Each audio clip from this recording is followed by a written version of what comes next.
मैंने धरती को देखा है, मैंने बदलते समय को देखा है। हर पल बदलती नीयत, चेहरे और लोग देखे हैं। क्योंकि मैं वो आंख हूं जो कभी नहीं झपकी। मैं सदा ऊपर तनी हुई वो छत हूं जो कभी नहीं झुकी। मैं आकाश हूं और आज मैं आपको एक कहानी सुनाने आया हूं। और वो कहानी है महाभारत। महाभारत जो द्वापर में भी हुई और आज कलयुग में भी होती है, आपके भीतर हर पल। जिसके सारे पात्र आप में से हर एक के अंदर जीते हैं। जब आप सच को नहीं जान पाते तो आप धृतराष्ट्र हैं, और जब सच को जानकर भी आंखें बंद कर लेते हैं तो गांधारी। जब आप रिवेंज की आग में अपना सारा जीवन झोंक देने को तैयार हो तो आप शकुनी हैं, और जब आप ये जानते हुए भी कि आप गलत आदमी का साथ दे रहे हैं और अपने आप को नहीं रोकते, तब आप कर्ण हैं। जब आपकी अच्छाई आपका अहंकार बन जाए तब आप भीष्म हैं। अर्जुन भी हैं आप, और वो कृष्ण भी जो आपको रास्ता दिखाएगा। पर क्या आपने कभी ये समझने की कोशिश की है कि आपके भीतर का दुर्योधन कब सर उठाता है और कब आपके कदम टकमगाते हैं? महिदेव, महिदेव, ध्यान से सुन लो महिदेव। आज तक ये दुर्योधन तुम्हारे द्वार पर सर पटकता रहा, रोता रहा, गिड़गिड़ाता रहा, और तुम मंदिर के इस ऊंचे सिंहासन पर बैठे मुस्कुराते रहे। पर आज के बाद ये फिर कभी तुम्हारे द्वार पर पैर नहीं रखेगा महिदेव, नहीं गिड़गिड़ाएगा तुम्हारे सामने। बस बहुत कर ली तुम्हारी पूजा, बहुत कर ली तुम्हारी वंदना, तुम्हारी चाकरी, और इसके बदले में तुमने मुझे क्या दिया? हाँ, पराजय, अपमान, कुंठा। इंद्रप्रस्थ में हुए अपमान के बाद दुर्योधन अपना भाग्य स्वयं लिखेगा महिदेव। अपनी भुजाओं के बल से लिखेगा, क्योंकि अब मुझे तुम्हारी भक्ति से ज्यादा अपनी शक्ति पर विश्वास है। अब उन तुच्छ पांडवों का साहस नहीं होगा कि वो दुर्योधन का उपहास कर सके। आज तुम्हारे सामने इस विदारक के शंखनाद से उन पांडवों का अंत करने का प्रण लेता है ये दुर्योधन।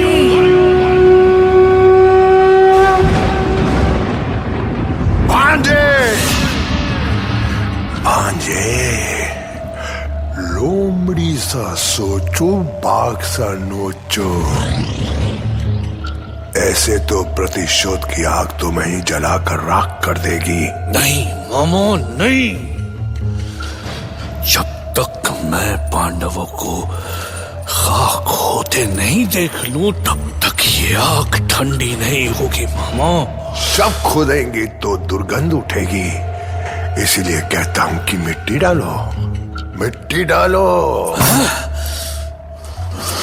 मिट्टी डालो? तुम्हारे कलेजे को भी पांचाली की हंसी ने ऐसे ही छीला होता ना मामा। छीला है भांजे,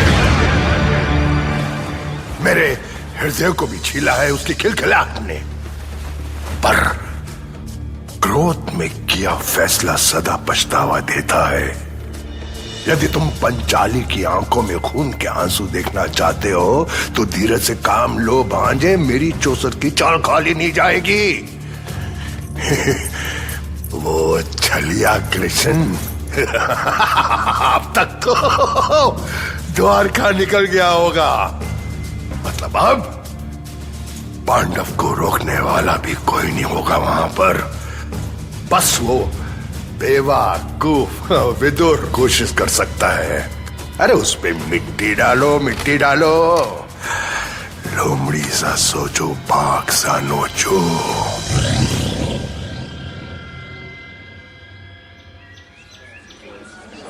कहाँ हो अर्जुन? रथ तैयार है। मैं तो तैयार हूं भैया। नकुल और सहदेव भी आ रहे हैं। पांचाली शायद भीम के साथ आ रही है। पांचाली?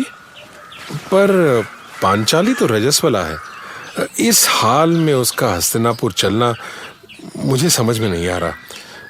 ये भीम भी पहले मुझे निमंत्रण ठुकराने के लिए कहता है और अब। मैंने कहा तो और भी बहुत कुछ था, पर किसी के पास उसे सुनने का समय ही कहां था।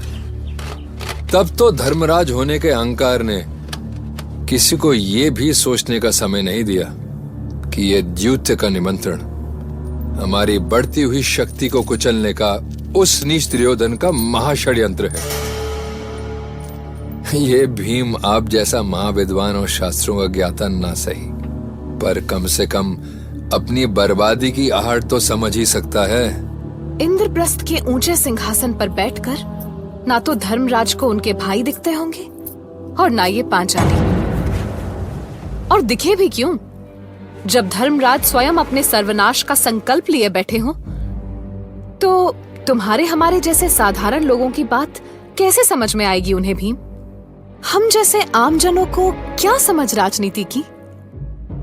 आज उनकी शक्ति इतनी बढ़ गई है कि काशी, पांचाल, द्वारका और मगध जैसे विशाल साम्राज्य उनके पीछे खड़े हैं। ऐसे में हम तो उन्हें बहुत बौने लगते होंगे ना? भीम, पांचाली, ये क्या हो गया तुम्हें?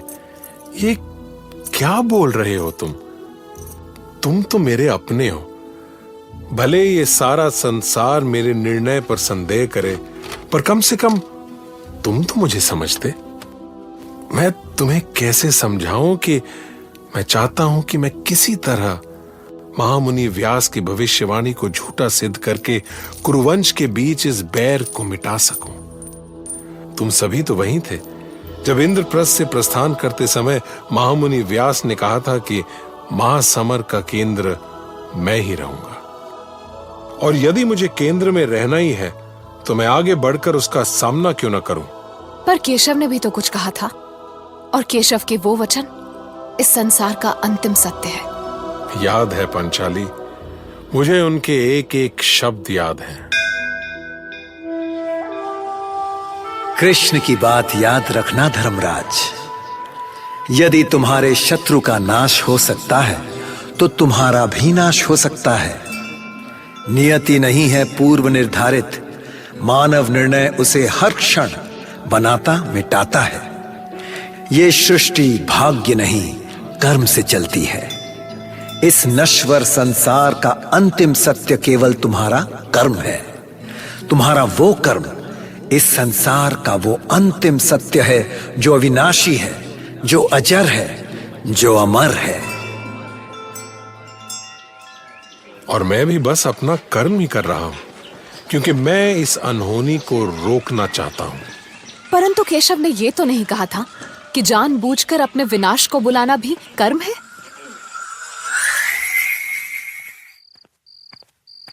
महाराज, क्या हुआ महाराज? आप बड़े अशांत लग रहे हैं। आश्चर्य है विदुर, आश्चर्य है कि जन्म से अंधा ये धृतराष्ट्र ऐसा स्वप्न कैसे देख सकता है। पर आपने ऐसा क्या देख लिया महाराज? बहुत सारे योद्धा ढोल नगाड़ों की थाप पर बेसुध नृत्य कर रहे थे। उन्होंने अपने सिरों को मशाल बना रखा था विदुर। उनके मुंड आग की लपटों से घिरे हुए थे, पर ऐसा बिल्कुल नहीं लग रहा था कि उन्हें थोड़ी भी पीड़ा हो रही है, बल्कि वो तो आनंद से नाच रहे थे। बताओ विदुर, बताओ क्या अर्थ हो सकता है इस स्वप्न का? हाँ? मुझे आज्ञा दीजिए महाराज। आज तक मैंने ऐसा कुछ भी नहीं बोला जो आपको अप्रिय लगे। मैं अपने इस स्वप्न का अर्थ जानना चाहता हूं विदुर। मुझे विवश ना करें महाराज। रुको विदुर, तुम्हें बताना होगा, यह मेरा आदेश है। तो सुनिए महाराज, यह द्यूत कुरुवंश का नाश कर देगा। आपने द्यूत का निमंत्रण पांडवों को नहीं, काल को भेजा है, काल को। विदुर, आपके इस निमंत्रण की आंधी सारे कुरुवंश को उड़ा कर ले जाएगी महाराज। और आपका यह स्वप्न उसी काल के आगमन की चेतावनी थी। तो तुम मुझे ये अब बता रहे हो जब सब कुछ हाथ से निकल चुका? यदि मैं निमंत्रण भेजने से इनकार कर देता महाराज, तो क्या आप दुर्योधन को ना कह पाते?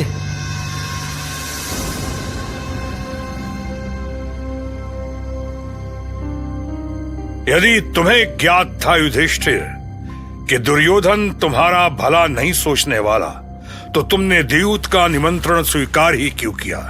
क्यों चले आए यहां?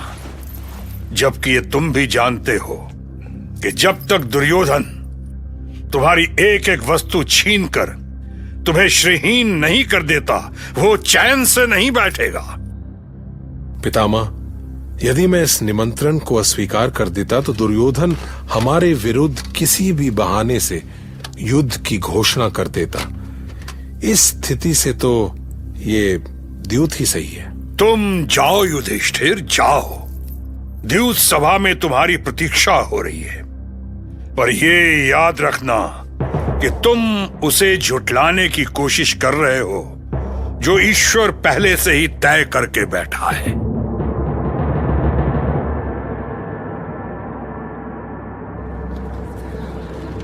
महाराज धृतराष्ट्र, पितामह भीष्म और सभासदों, मैं कुमार दुर्योधन और कुर्राज की ओर से आप सबका स्वागत करता हूं। मैं पांडवों का आभारी हूं जिन्होंने आपसी सद्भाव के लिए कुमार दुर्योधन के निमंत्रण को स्वीकार किया। मैंने भांजे दुर्योधन को समझाया कि पांडवों और कौरवों के साथ होने में ही हम सबका हित है।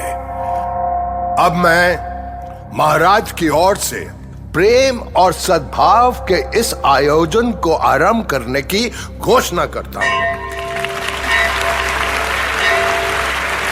पांडव श्रेष्ठ, आप सभी के स्वागत में भांजे दुर्योधन ने दरबार में नृत्य संगीत की सुंदर व्यवस्था की है। आनंद लीजिए। तो भैया मामला ऐसा रहा कि देर रात तक नाच गाना बजता रहा, सभा चलती रही। जहां पांडवों का मन कभी अनुभव करता था कि शायद दुर्योधन बिगड़े हुए रिश्तों को सुधारने की कोशिश कर रहा है, कई बार उन्हें यह भी लगता कि दुर्योधन और शकुनी के मुंह से टपकती है इतनी मिठास, कहीं उन्हें किसी जाल में तो नहीं फंसा रहे। उधर पिछली रात के बुरे सपनों ने इस रात भी पांचाली का पीछा नहीं छोड़ा। अब सपने कहां पीछा छोड़ते हैं। सुबह हुई तो पांडवों को बड़े सम्मान के साथ दरबार में लाया गया। भैया भीम, देखिए कितनी विशाल चौसर तैयार की है इन्होंने। ऐसे प्रसन्न होने की आवश्यकता नहीं है सहदेव। ये बात लिख कर रख लो कि हमारी बर्बादी का प्रपंच इसी चौसर पर रचा जाना है। अरे भैया भीम, आइए आइए, पधारिए। यहां इस आसन पर बैठिए। ये विशेष आपके लिए बनाई है, मजबूत लकड़ियों से। प्रणाम बड़े भैया युधिष्ठिर, प्रणाम। अच्छा, पांडवों की ओर से तो आप ही चौसर खेलेंगे ना, तो आप यहाँ आइए, मध्य स्थान पर विराजिए। अवश्य। तुम्हारी ओर से कौन खेलेगा दुर्योधन? अब चौसर के खेल में तो आपकी कोई बराबरी कर ही नहीं सकता भैया, तो मेरी तो बिसाती कहां है। ऐसे एक तरफा खेल में किसी को आनंद नहीं आएगा ना, इसलिए मेरी ओर से मेरे प्रिय मामा शकुनी खेलेंगे। तो चलिए मामा, पहली चाल आप चलिए। तुम कहते हो तो मैं ही चलता हूं। युधिष्ठिर, दांव पर क्या लगाते हो? 100 घोड़े तो मामा मेरी ओर से भी 100 घोड़े। तो 100 घोड़ों के लिए आजा 6। हाँ 2 पासे बेईमान, बेच दिया ईमान। तो मैं 6 लाकर दिखाता हूं मामा। 6। वाह वाह भैया वाह, अद्भुत भैया अद्भुत। देखा बेन, तुम बड़े भैया को साधारण खिलाड़ी मान रहे थे ना, अब देखो उन्होंने पहली बाजी ही जीत के साथ शुरू की है। तो भैया जब सफलता आसानी से हाथ लगती दिखे तो समझ जाओ कि सामने बहुत बड़ा संकट आने वाला।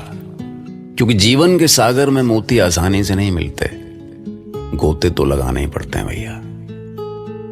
क्या कभी आपके कदम भी शुरुआती सफलता में बहके हैं? ठीक है, किसी को हमेशा संदेह से नहीं देखना चाहिए, लेकिन सावधान रहना हमें संकट से बचने के रास्ते देता है। नहीं, एक बात बताते हैं आपको, वैसे भीम खामखाम परेशान नहीं था भैया, वो दुर्योधन की बदनीयती जानता था, लेकिन फिर भी उसने युधिष्ठिर को इस जाल में फंसने से रोका नहीं। अभी सवाल तो बनता है, नहीं सवाल का क्या है, मन हुआ बन गया, जवाब भी बन ही जाएगा। सुनते रहिए महाभारत।